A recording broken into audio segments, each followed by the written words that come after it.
Now we are going to start off our discussion with nutrition in plants. So इस subsection को हम दो segments में discuss करेंगे. First of all, we'll talk about the autotrophic nutrition in plants, and secondly, we will talk about the heterotrophic nutrition in plants. If you talk about the autotrophic nutrition in plants, first of all, you've got the mineral nutrition in plants. You seen here carbon dioxide and water. They supply carbon, oxygen, and hydrogen required for synthesis of organic molecules. Right? So organic molecules जो बनाने हैं plants ने, वो उसके लिए different elements कहाँ से आने हैं, like oxygen, hydrogen, carbon वगैरह कहाँ से आने हैं? Answer is from carbon dioxide and water. Seen here carbon dioxide and water. Right. So जो mineral nutrition है, you seen here, ये important हमारे पास जो nutrients हैं, carbon ये elements हैं, carbon, oxygen, hydrogen, they are coming from carbon dioxide and water. अब mineral requirements of plants और उनकी डेफिशिएंसीज के बारे में हम थोड़ी सी बात करते हैं. तो we are going to construct a table. Let me orient you towards this table. In this table, in the left column we got the respective mineral. In the middle column we have got the use of that particular mineral in plant. In the right column we have got the symptoms of deficiency of this particular mineral. Okay, so first of all we have got nitrogen.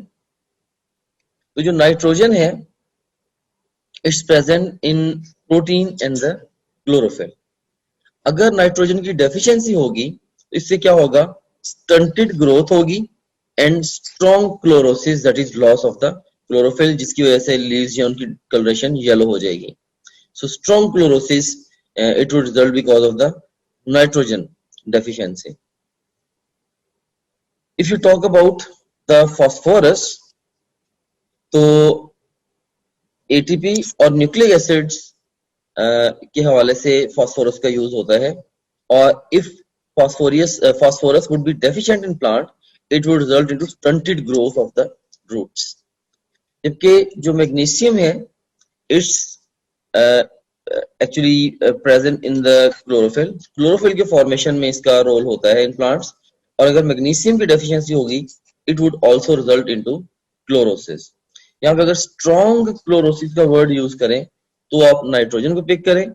Simply chlorosis का word use करें तो of course you can pick magnesium and nitrogen both. Iron जो है, ये plants के अंदर cytochromes के बनाने में आयरन का रोल होता है. Right.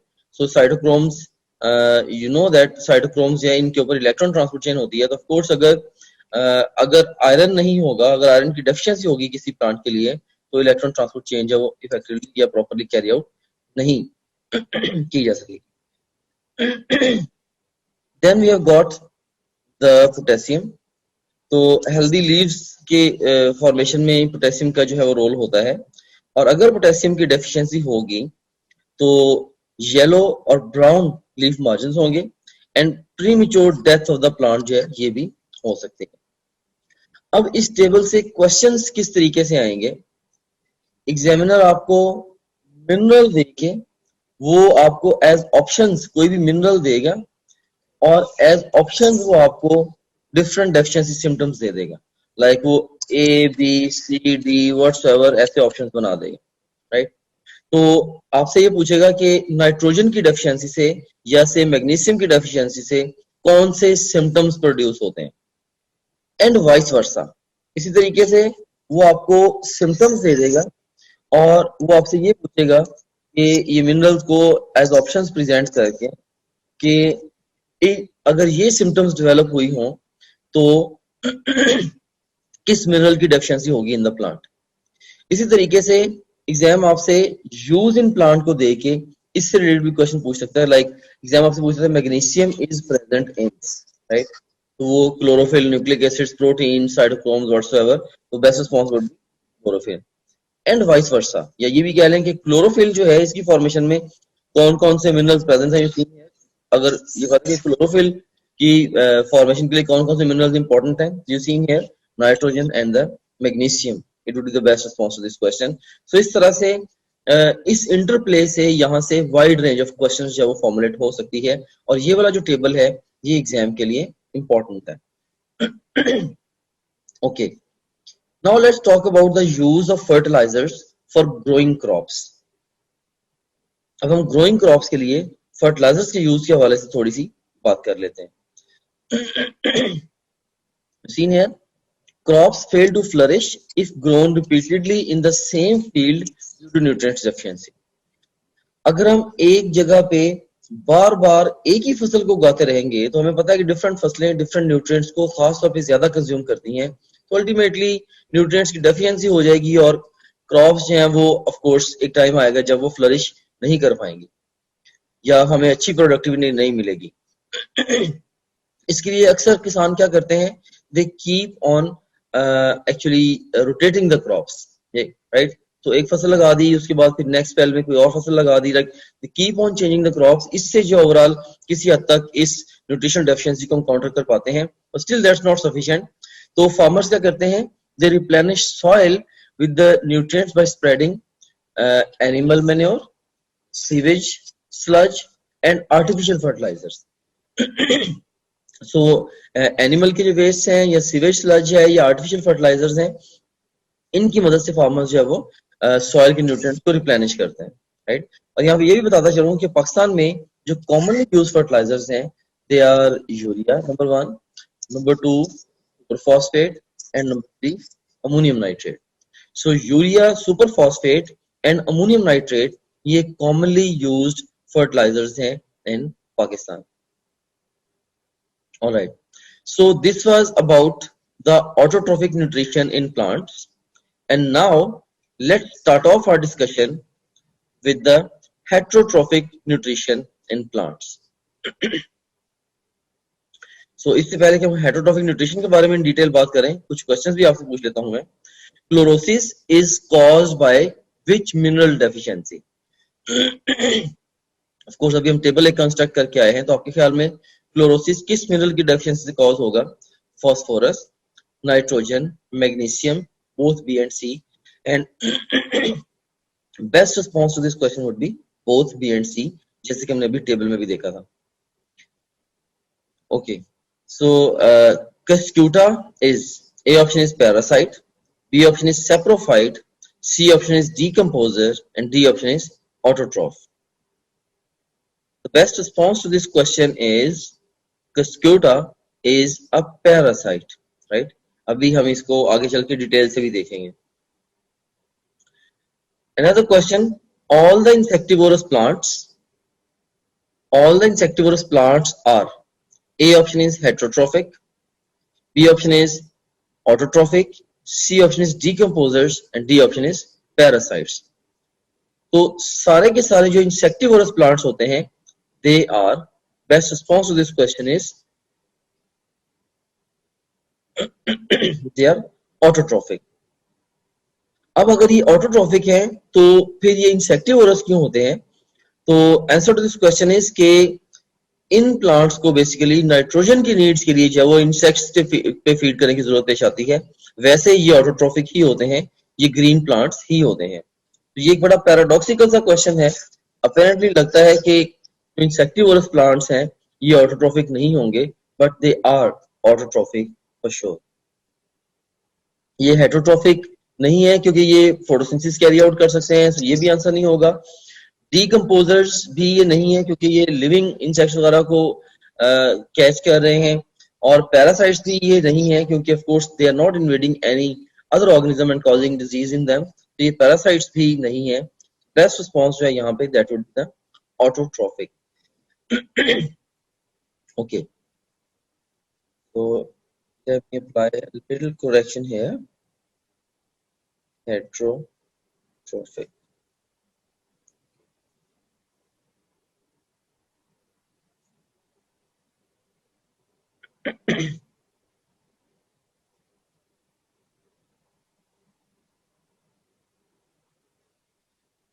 So we have got another question. end of leaf is modified to form a hood in which plant? End of leaf is modified to form a hood in which plant? A option is pitcher plant, B option is Venus flytrap, C option is sundew, and D option is all of the above. And the best response to this question is pitcher plant. आपकी book में ये वाली जो line है ये pitcher plant के बारे में लिखी गई है. So now let's talk about the heterotrophic nutrition in plants. So if you talk about the modes of nutrition in plants, तो plants के अंदर overall दो major modes of nutrition है. One is autotrophic and other is the heterotrophic. अभी हम ज्यादा of course focus करने वाले हैं heterotrophic mode of nutrition पे in plants. इसके अंदर हमारे पास multiple categories हैं. First of all we have got the parasitic mode of nutrition. इसकी जो example है that is Cascota, जिससे related मैंने आपसे भी क्वेश्चन भी पूछा था. ये जस्ट मेमोरी बेस्ड इंफॉर्मेशन है, क्योंकि एग्जांपल आपकी बुक में मेंशन्ड है, तो I want you to memorise this example. Secondly we have got the saprophytic plants and thirdly we have got the symbiotic plants, जिसमें we have got the lichen, the mycorrhizae and the root nodules. So हमारे पास अच्छा saprophytic plants हैं, ये वो plants हैं नाम से ही जाहिर है जो कि डेड डिकेइंग ऑर्गेनिक मैटर पे फीड करता है, जबकि जो सिम्बायोटिक प्लांट्स हैं ये लाइकन्स की शक्ल में है, which is actually the fungal association with algae, right, with blue green algae और even green algae, जो कि truly plants तो नहीं है, लेकिन बहरहाल जो blue green algae हैं they are cyanobacteria, प्रोकैरियोट्स हैं, जबकि जो algae हैं ये according to two kingdom system हम इन्हें लोअर प्लांट्स में रखते थे, लेकिन अभी जो है हमने एल्जी को प्रोटिस्टा किंगडम के अंदर रखा होगा. एनीवेज सो लाइकन्स जो है दिस इज वन एग्जांपल. इसके बाद जो माइकोराइजी है, right, so this is basically fungal association with the roots of higher plants. तो ये भी बेसिकली प्लांट्स का सिम्बायोटिक रिलेशनशिप है विद द फंजाई. तो इसको इन डेप्थ जो है मैंने फंजाई के सेगमेंट के अंदर डिस्कस किया है माइकोराइजी को. If you want to understand the ins and outs of mycorrhizae तो आप फंजाई के सब सेक्शन में जाके उसको सुन सकते हैं. And then the root nodules. Root nodules क्या है? बेसिकली ये प्लांट रूट्स की एसोसिएशन है with the nitrogen fixing bacteria. तो नाइट्रोजन फिक्सिंग बैक्टीरिया जो है ये प्लांट्स की रूट्स के साथ ये सिम्बायोटिक रिलेशनशिप बनाते हैं, और ये प्लांट से ऑफ कोर्स फूड लेते हैं, लेकिन इन रिटर्न उसको नाइट्रोजन ट्रैप करके देते हैं. तो ये सिम्बायोटिक रिलेशनशिप्स हैं प्लांट्स के. इसके बाद फिर हमारे पास इंसेक्टिवोरस प्लांट्स भी हैं, जिसकी एग्जांपल्स आपने याद रखनी है, pitcher plant, Venus flytrap and the sundew. अब इन एग्जांपल्स के बारे में कुछ अहम बातें मैं आपको बताना चाहूंगा जिनसे रिलेटेड क्वेश्चंस बन सकते हैं. कि पिचर प्लांट जो है इसके अंदर सैक या पिचर होता है with the hood, right. So pitcher plant जो है इसके अंदर एक सैक सी बनी होती है, राइट. एक सैक होती है इसके स्ट्रक्चर के अंदर और उसके ऊपर एक हुड होती है. समहाउ ये इंसेक्ट्स को ट्रैप करता है और अल्टीमेटली हुड के जरिए लाइक ये उस सैक के अंदर इंसेक्ट को ट्रैप करता है और हुड के जरिए लाइक to क्लोज कर लेता है और उसकी कह लें कि एस्केप को प्रिवेंट करता है. देन जो वीनस फ्लाई ट्रैप है इसका बाइलोब लीफ होता है विद द ब्रिसल्स. अगर जैसे इमेजिन करें कि ये जैसे उनका लीफ इस तरीके का होता है, बाइलोब लीफ होता है, अगर इसके ऊपर इंसेक्ट आ जाता है तो ये ओवरऑल अपने आप को ऐसे क्लोज करके मुतलका इंसेक्ट को चाहिए ये ट्रैप कर लेता है, राइट. सो बाइलोब लीफ होता है विद द ब्रिसल्स. और जो सनड्यू है प्लांट इसके अंदर टेंटिकल्स होते हैं. ये जो वर्डिंग है ये आपने याद रखनी है. एग्जामिनर आपसे पूछता है कि टेंटिकल्स किस प्लांट में प्रेजेंट हैं, तो आंसर इज सनड्यू. और बाइलोब लीफ विद ब्रिसल्स किन प्लांट्स में है, तो ये किस प्लांट में है, तो वीनस फ्लाईट्रैप. और सैक विद हुड ये किसके अंदर है, तो best response would be pitcher plant, right. So इससे रिलेटेड मैंने ये पिचर प्लांट से रिलेटेड आपसे एक क्वेश्चन भी पूछा था, right. So this is about the heterotrophic nutrition in plants. इसके साथ ही हमारी जो डिस्कशन है with